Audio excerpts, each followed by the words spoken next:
Now that's real. Welcome back to Real Faith Conversations, where we try to talk about life, culture, and faith in the most genuine way possible. My name is Ryan Morris, and joining me today is Rachel Bowman once again. Hello. Hey. Today we're going to be talking about feeling like a failure. It's a pretty deep topic again. I mean, that's kind of on par with the show. But more specifically, my time as a race car driver rising so quickly, only for it to end in a blink of an eye. And this story is a story of dreams, adrenalin, betrayal, and devastation.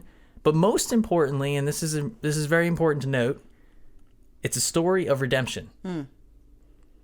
So, Rachel.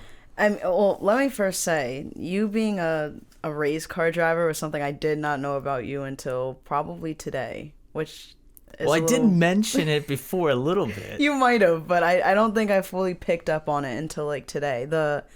And maybe like it was like, oh, you mentioned it, but just like the sheer amount of time that was put into it, I think was something that I wasn't 100% there on. So tell us about it a little bit. When did you start?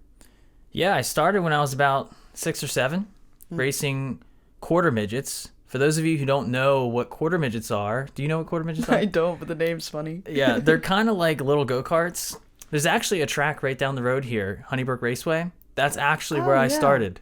Oh, that little awesome. track on 322. Yeah.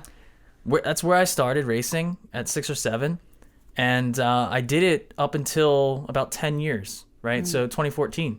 So I started in 2004, raced not only quarter midgets, but I raced many different series. So it was quarter midgets, went into dirt racing, micro sprints. There's different levels in there. And then I raced actually in the NASCAR Wheel and All-American Series as well. Wow. That's impressive. At such a young age too. I mean, just doing it in general is impressive, but starting at 7 is until 2004 to 2014. It's a long period of time to do one specific thing. Yeah, and at the time I was living in Philadelphia, Northeast Philly. Oh, wow. So funny story behind that is my parents got me a little go-kart to drive around the city there. That's awesome. And someone called the cops and said there's a little kid like riding around causing havoc. And so we couldn't do it anymore in the city. So they found Honeybrook Raceway. And we only moved out to this area because of my racing. Like they didn't know about this area. That's interesting. Until I started racing. So technically, if I didn't do that, if they didn't call the cops and do all that, I would have been maybe in Philly still. I don't know. Yeah, you might not have been here.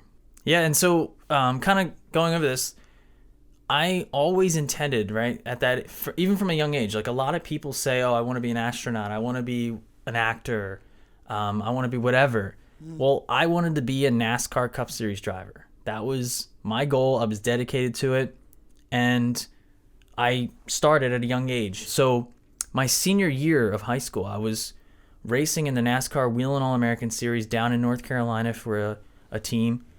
And my goal was, senior year, I'm going to have to raise $1.2 million. Now, looking back, there was no shot I was going to do that. Right. But because I didn't really know any better, I tried doing it. I had a really good sponsor at the time, had some good donors, some supporters that supported me, but nothing like $1.2 million for a season, right? Right.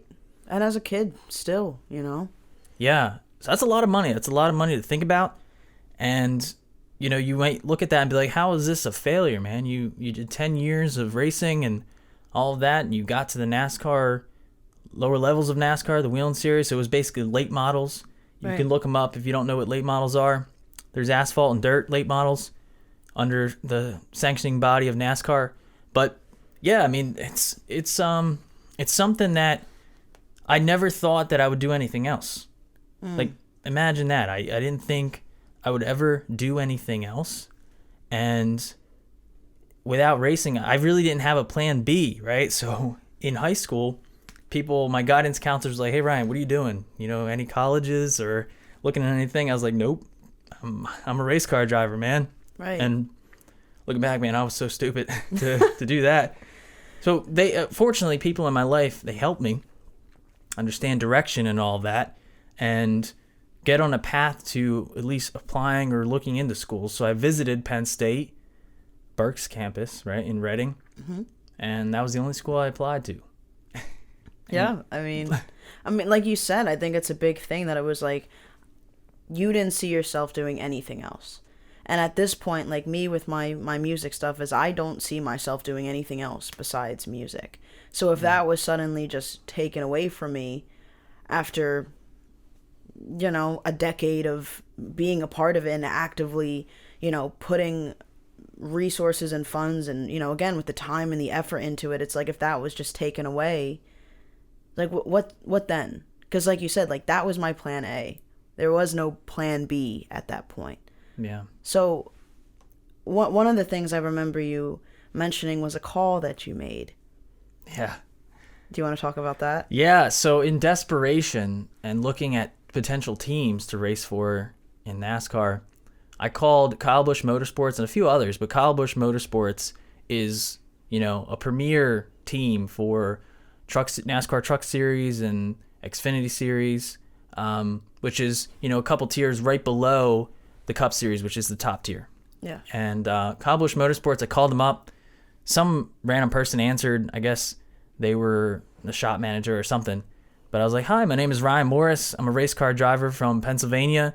I'm looking to move down south and drive for a top tier team in NASCAR. And he just laughed on the phone and said, you got a rich daddy? I was kind of caught off guard there. I didn't know what to say. And I said, no, my daddy's not rich. And he's just like, well, you're going to have a hard time. I mean, I think to a point it is a really important and beautiful thing when, you know, you see a lot of doubt coming from people and you're able to take that and be like, well, you know what, I'm going to try to do it anyway. I'm going to keep pushing instead of just, oh no, yeah, you're right, I can't. And that can definitely be like a really important thing for a lot of people who are growing in their own careers or whatever else. But like, you know, for me, I guess my relation to that would be music and like, oh, you know, what if I blow up? What if I get famous?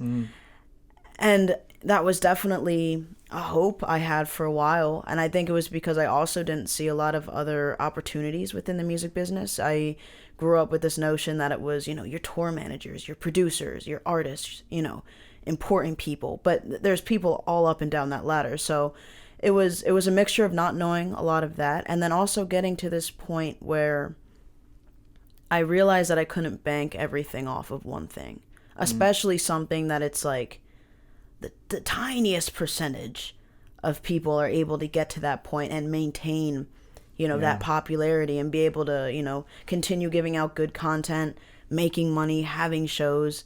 And for me, I guess the only difference is really like it wasn't something that was just taken away from me. It was just this change of mindset of like, you know what, yeah, like I can't just hope for the best. You know, I have to work and have other things lined up as well, or I'm just not going to go anywhere.